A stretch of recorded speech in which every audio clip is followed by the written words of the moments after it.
Hello friends, welcome back to our channel. Friends, आज की इस वीडियो में हम ये डिस्कस करेंगे कि कितनी वैल्यू तक की रियल एस्टेट ट्रांजैक्शंस को आपको इनकम टैक्स के रिटर्न में रिपोर्टिंग करना मैंडेटरी है।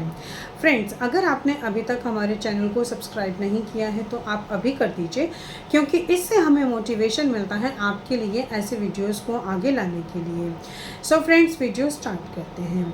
फ्रेंड्स, अगर आपने कोई भी प्रॉपर्टी को बेचा है, उससे अगर आपको लॉस हुआ है या फिर आपको प्रॉफिट हुआ है, दोनों ही केसेस में आपको अपनी इनकम टैक्स के रिटर्न को फाइल करते हुए रियल एस्टेट की ट्रांजैक्शंस को इनकम टैक्स के रिटर्न में रिपोर्टिंग करना ज़रूरी होता है।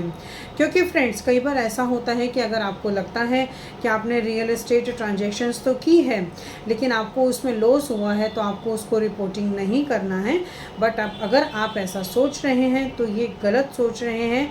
आपको अपनी इनकम टैक्स के रिटर्न को फाइलिंग करते हुए अगर आपको रियल एस्टेट की ट्रांजैक्शंस में लॉस भी हुआ है, तब भी आपको आईटीआर फाइल करते हुए उसको रिपोर्टिंग करना ज़रूरी होता है। क्योंकि फ्रेंड्स, इनकम टैक्स डिपार्टमेंट को आगे पीछे कभी भी आपकी रियल एस्टेट ट्रांजैक्शंस के बारे में पता चल जाता है और फिर वो एक कैपिटल गेन की एक ट्रांजैक्शन को प्रेज्यूम करके आपके ऊपर एक टैक्स डिमांड निकाल देते हैं। तो फ्रेंड्स, इस वीडियो के थ्रू मैं आपको यही सजेशन देना चाहूँगी कि आप अगर रियल एस्टेट की कोई भी ट्रांजैक्शन करते हैं, चाहे फिर वो रियल एस्टेट प्रॉपर्टी को बेचकर आपको प्रॉफिट होता है या लॉस होता है, दोनों ही केसेस में आपको इनकम टैक्स के रिटर्न को फाइल करते हुए अपनी रियल एस्टेट ट्रांजैक्शंस को रिपोर्ट करना ज़रूरी होता है। अब फ्रेंड्स, एक क्वेश्चन और आता है कि अगर हमने फॉर एग्ज़ाम्पल हमने एक रियल एस्टेट प्रॉपर्टी को बेचा, प्लॉट को बेचा और उसके बदले में एक रेनोवेटेड मकान को खरीद लिया, तो क्या उस केस में भी हमें इनकम टैक्स के रिटर्न फाइलिंग करते हुए रिपोर्टिंग करना ज़रूरी होता है? तो फ्रेंड्स, इसका आंसर है येस।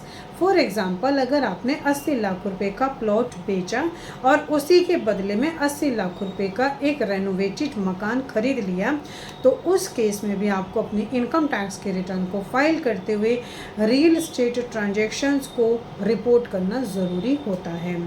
ये आपके फेवर में ही होगा कि इनकम टैक्स डिपार्टमेंट को ये पता रहेगा कि इस ट्रांजैक्शन से आपको कैपिटल गेन हुआ है या फिर कैपिटल लॉस हुआ है, ताकि in future income tax department के थ्रू आपको किसी भी तरह का कोई भी नोटिस ना भेजा जाए।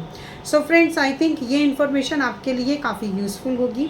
इसी तरह की इन्फॉर्मेटिव वीडियोस को कंटिन्यू देखने के लिए आप हमारे YouTube channel and WhatsApp channel Protex corporate solutions Vandana Raheja को सब्सक्राइब, लाइक एंड शेयर करना ना भूलें।